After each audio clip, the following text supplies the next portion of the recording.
The rude awakening is upon us. It's here. It's becoming palpable. And I'll explain exactly what I mean. Let's discuss.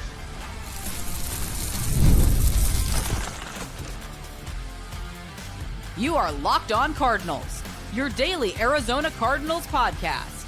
Part of the Locked On Podcast Network, your team every day.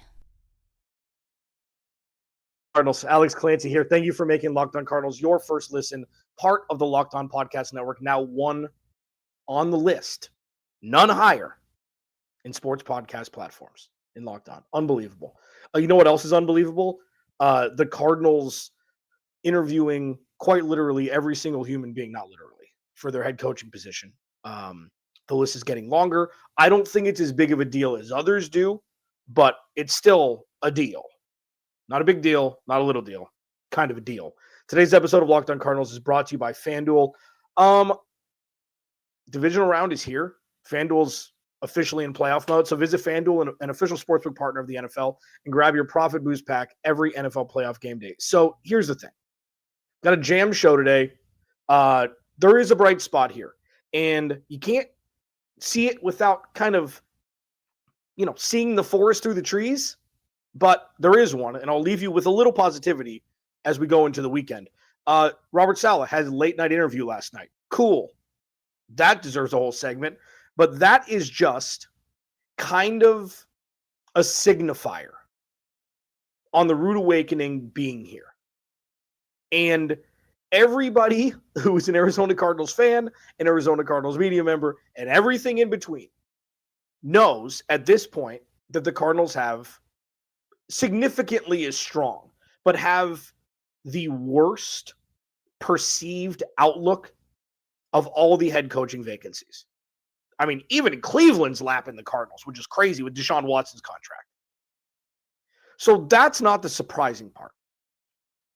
The rude awakening is how it feels when it's happening in real time. All of this projection, all of this, this is going to be tough to fill. This is going to be tough to fill the head coaching role with somebody that's really good. This is going to be tough to be able to lure coordinators who have experience to come coach here next season. Like all of those things we know, and now we're starting to experience. So this is the example that I have. This is the smartest example that I was able to come up with out of my big dumb brain.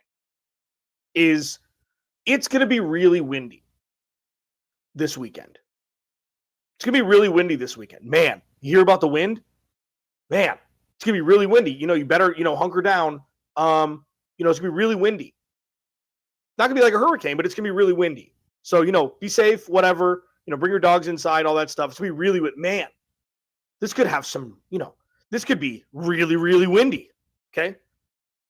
So that's where we were last week. Now, it's the weekend. You're like, oh man, it's really windy. I knew people told us, but experiencing it is different than the projection and the obvious nature of what's going to happen. When it actually is happening, it feels different, even though it's not supposed to. It feels different, even though you knew exactly what was coming. And that's the rude awakening. The feeling is now. Oh man, Robert Saleh tried to quote unquote fit in the Cardinals with the other interviews that he was going through. Backhand. The rude awakening is what's going to happen after this weekend when at least one NFC West team is removed from the playoffs and that coaching, cluster, whatever it may be for that team, whether it's Seattle, the Rams, the 49ers, and the 49ers, that's when you're going to start to see the Cardinals really put in their place, which is where we know they're going to be. But experiencing it just feels worse. Even though you know it's coming, it feels worse. And I talked about this, earlier this week, about everybody's got a rude awakening coming. Everybody knows what's coming. Feeling it is completely different. So they've got their list. Vance Joseph is the odds-on guy, all of these things. I don't really take any of this seriously until there are maybe second interviews, until they're removing names from consideration. Well, how do the Cardinals remove names? They'd be lucky to get anybody to coach here. Partially true. And also, if you wait till the final segment and talk about the bright spot, it may not be as bad of a job as everybody is excoriating the Cardinals for having. It may not be. But this is big time look in the mirror time for Michael Bidwill. He's not given $20 million. Nobody should give $20 million to an NFL head coach. I mean, come on, man. But even if they were to, Michael Bidwill ain't doing that.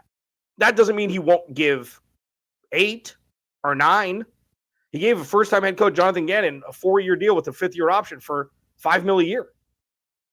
He'll pay him. But the roster is going to have to sell this. And unfortunately, another part of the rude awakening is every single person who is like, you know what? National media, GMs around the league, whatever it is, every single person who looked at the Cardinals going into last season was some type of, oh man, watch out for the Cardinals. Watch out for the Cardinals. We're burned beyond belief, injuries or otherwise, because of the Cardinals' injuries or poor play or whatever it is. That is the worst time to have to then go out and seek employment from somebody else to be the head coach for this organization. The worst. Because then also, first year, you're looking at, is Garrett Williams going to be out for the year? Or week 10, week 12. Walter Nolan, same thing.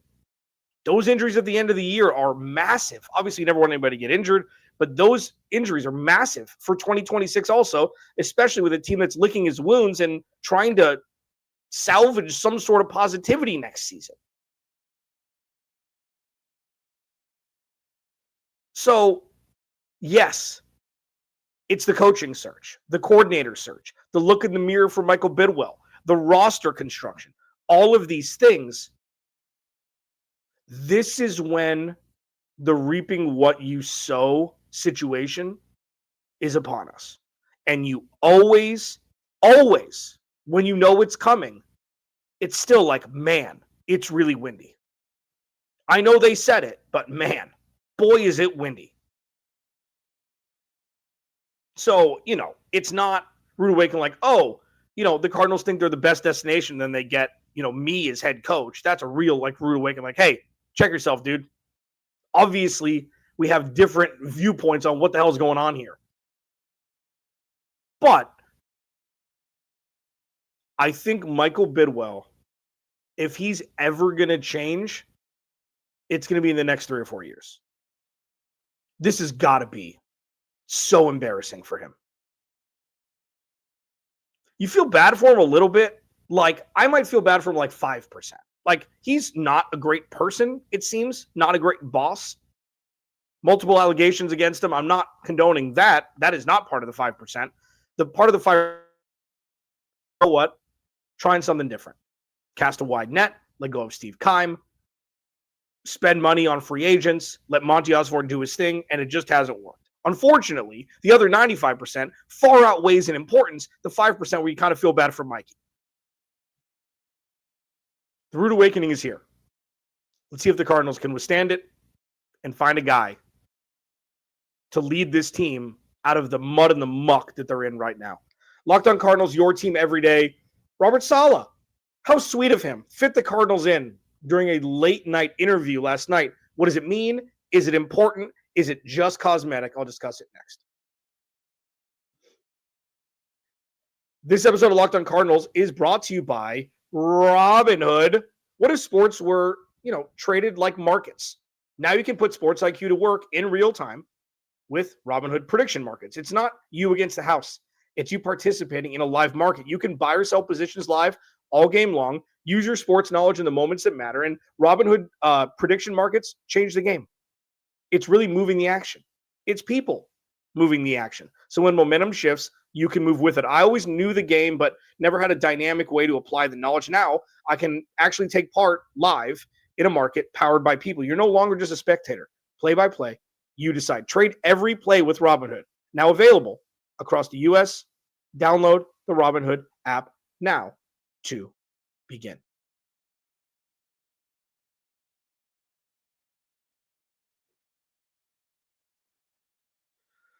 Please go to the YouTube channel, search Locked On Arizona Cardinals, hit that subscribe button, man. Also, Everydayers Club, it's here. We're moving. Thanks for making Locked On Cardinals your first listen of the day. Thanks for making Locked On #1 sports podcast network. If you haven't already, go check out our new Everydayers Club. The link is in the show description. Ad-free content with your ear holes. Discord, members-only Discord. We're constantly having conversations. I'm in there. We're jumping around. There's NFC West conversations. There's AFC East conversations all through the Discord. Like, you can have conversations about NFC West, about the Cardinals, about your favorite team, about the Seahawks, about the Rams, about the 49ers, all offseason. It's so fun. Come join me, man. Come join me. Why don't you? Just like Robert Saleh joined the Arizona Cardinals last night for a, quote, late night interview. I'm quoting Josina Anderson, NFL Insider. Cool. Here's one thing. The backhanded compliment by which fitting the Cardinals in was conveyed made the Cardinals look like they're a laughingstock. That they were the last picked at gym practice or, recess or whatever.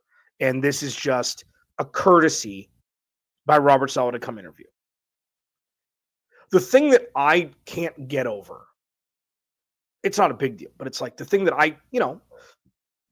that is thwarting my brain right now is he didn't have to. He didn't have to. He's probably going to be a great fit for the Steelers or the Ravens or Atlanta or, whatever. But final segment, the bright spot here is something he can work with. He will have so much trust with this front office and Michael Bidwill to just do it. What he's doing with that defense all year, especially the last half of the year with all of the injuries, is wizard-like. That's what elevation of talent looks like. So the fact that they got an interview, great. Does it mean anything? Probably not. Is he still the best choice for the Cardinals, especially in their wheelhouses of guys that they quote-unquote have an outside chance at best of getting? I think it's a big deal. And the thing that I go back and forth, and leave in the comments what you think about it. I don't know if it's me grasping at straws. Very well could be. I'm self-aware with certain things where it's like, I'm trying to be self-aware with everything, but like with this specific stuff, it's easy to say, oh, he just did it because he was going through the motions and it doesn't really mean anything. And it was the late night interview and it, lasted however long and that was it. And then he's off to Tennessee or, wherever else he's going to go. It's very easy to say that. And percentage-wise, you're most likely correct if you think that way. With that said, he didn't have to. He could decline. People decline all the time. No, I don't want to coach for that team.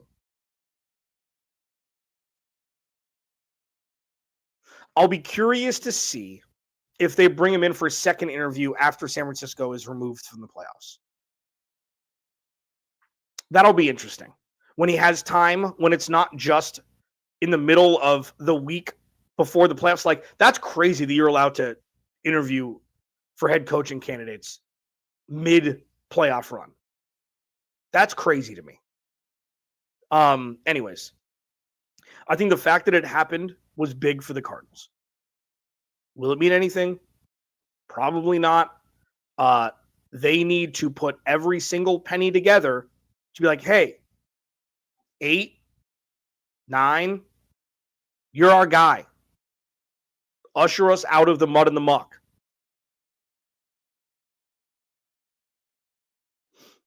I don't think Robert Saleh is a guy that shies away from a challenge. That could be very cliched. But the fact that they landed the interview, I think, is bigger than what people think it is. That's just me. He could have 100% declined. He didn't meet with every team. I just think it's bigger. And I think if there's any guy who could compound what JG did from Cliff into something that's actually real, it's him. Of course, you got to land a coordinator. Of course, you got to land a TC, all those things. First things first. So when I saw the report, I'm like, oh, good. Good. Maybe it's not the worst job out there. Maybe Robert Saleh isn't what the Steelers are looking for.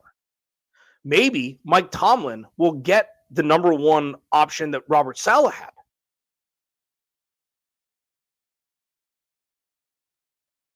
Mike Tomlin stepping away, parting ways with the Steelers was a big deal. And I talked about that 2 days ago. Where he's another big fish. The Steelers want something specific. Maybe they go offensive-minded coach. Maybe they completely flip the script on the future of the organization. 19 years is a long time. And I know, in my bones, the NFL is now you win with offensive head coaches. I know that. The Cardinals don't deserve to choose. They don't deserve to be on that trend yet. They don't deserve to ride that jet stream yet. They need to get into relevancy first. So that's why it's I get it. Clint Kubiak, cool. Mike LaFleur, oh, that should work because his offense. There are no guarantees in any of this. One thing that I know that is guaranteed because we've seen it, whether he's a coordinator or a head coach, he elevates defense. You know that to be true. He runs a completely opposite defense from Nick Rallis and JG. There's not confusion. This is the defense. Stop it or get past it. More times than not, over the course of his tenure as a coach, offenses haven't been able to do it. And yeah, the 49ers were very leaky during, the middle of this season. Of course, none of this is perfect again, but I don't care which side of the ball it is pertaining to the strength of the head coach. I want the surest thing the Cardinals can get to get them as close to 10 wins next year as possible. And it's Robert Saleh, in my humblest of opinion. Locked On Cardinals, your team every day. Yes, there is a dang bright spot. Yes, there is. Breathe. It's going to be fine. This episode of Locked On Cardinals is brought to you by Bink FanDuel. So, here's the thing. We're in the division round. FanDuel's in playoff mode. Every game day during the NFL playoffs, FanDuel's giving customers even more ways to get in on the action because right now, every NFL playoff game day, FanDuel uses a profit boost pack waiting for you in the app. Each game day, you'll see a pack loaded with multiple profit boosts you can apply to the bets you like most. So the cool part about this is you're not bracketed in to betting one type of way or one game or one thing or the other thing. All the boost does is gives you more juice on the bets you already like. It's not forcing you to bet something new. Every play feels bigger in the playoffs, obviously, and the boosts make your bet feel that way too. You make your picks, then apply the profit boost to go for even bigger payouts while the playoffs get rolling. So visit FanDuel, an official sportsbook partner of the NFL, and grab your profit boost pack every NFL playoff game day. Today's episode of Locked On Cardinals is also brought to you by Rocket Money. People struggle, man, with subscriptions, keeping track of all the things they're paying every month. And let's be real, managing your finances can be overwhelming altogether. Between subscriptions, as I mentioned, bills that keep piling up and trying to figure out, where all your money goes each month, it's easy to feel like you're losing control. And who has time to track every transaction or hunt down hidden fees, man? That's where Rocket Money comes in. The personal finance app that helps you take control. It finds and cancels your unwanted subscriptions, monitors your spending, and helps lower your bills so you can grow into savings. I was shocked when Rocket Money found 2 Hulu accounts that I had. One was through my Verizon account, and I completely forgot about it. I thought it was free, but it wasn't. And then it switched. And then I had another Hulu account that I completely forgot about. Rocket Money found it. Let Rocket Money help you reach your financial goals faster. Join at rocketmoney.com/lockedon. That's rocketmoney.com/lockedon. rocketmoney.com/lockedon. YouTube channel, subscribe. Inching up to 5,000 subscribers. You guys are the best, man. I love the interaction on Twitter. Love the interaction on YouTube in the comments. Cardinal Squad Show tonight. Jamil Douglas and myself will be holding it down. Lots to talk about. We're going to talk about the offensive line. We're going to talk about Spencer Fano getting mocked to go to the Cardinals at 3. Dude, like, selfishly, like, it's just you and me talking. Selfishly, it's good that the Cardinals made a move at head coach. Content purposes, what would we be talking about right now?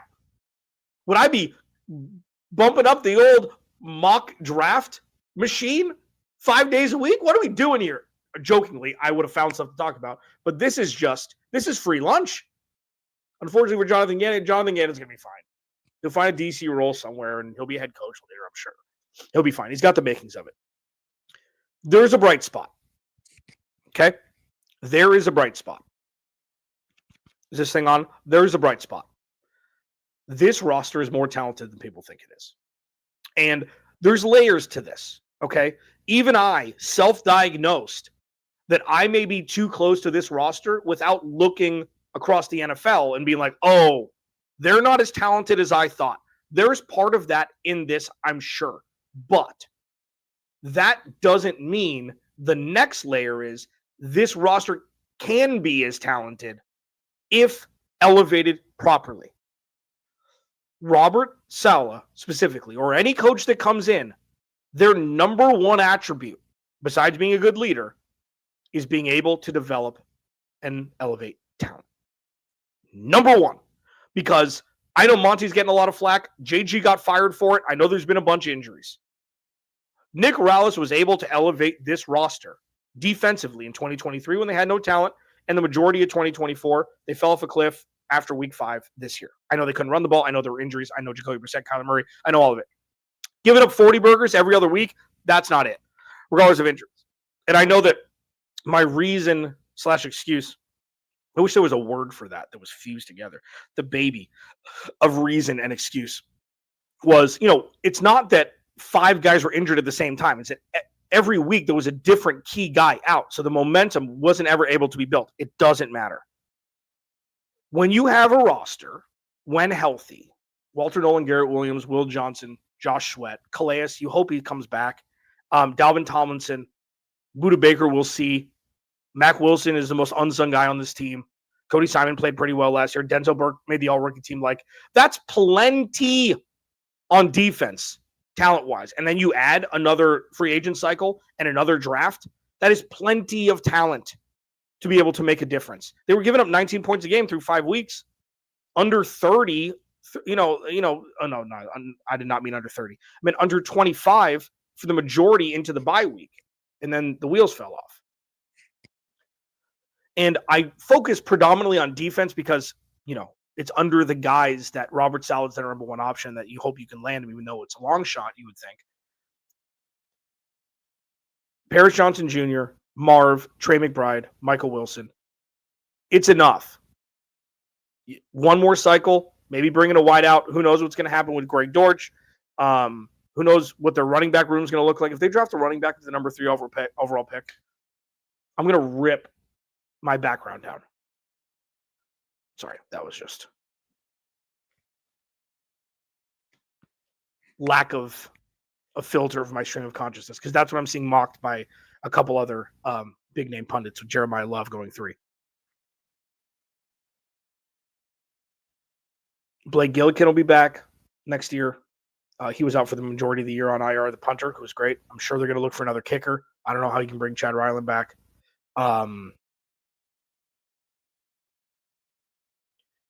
I don't think I'm too close to this roster.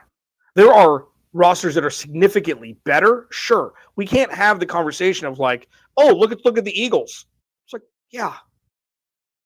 Let's get from 0 to 1 here. Let's get back into winning a football game. How about that? Let's get back into winning a football game. How about that? I don't even remember what that feels like. I don't even remember. The rude awakening is here. We're going to start to feel the wind when other teams are going to get hires and the Cardinals are going to be waiting.